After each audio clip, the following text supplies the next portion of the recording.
वाकया हुआ है जिसने मेरे दिल को जख्मी कर दिया है। एक ऐसी शख्सियत जिसे हम सब एहतराम से देखते हैं, जो 50 बरस से हमारे घरों, हमारी स्क्रीनों और हमारे दिलों पर राज कर रही है। जी हाँ, बुशरा अंसारी, जिन्होंने हंसाया भी, रुलाया भी और हमें फन और कल्चर की पहचान भी दी।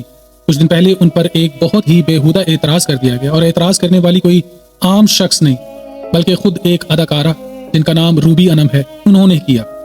उन्होंने कहा बुशरा अंसारी को अब रिटायर हो जाना चाहिए, उनकी व्लॉग्स मुनासिब नहीं और वो हमारी माओ से भी बड़ी हैं। नाजरीन, सवाल ये है कि क्या ये सहाफत है, क्या ये तनकीद है, या ये सिर्फ सस्ती शोहरत का तमाशा है? क्या किसी लेजेंड की इज्जत इसलिए खाक में मिला दी जाएगी कि वो बड़ी उम्र की हो गई हैं, या फन की कोई एक्सपायरी डेट होती है?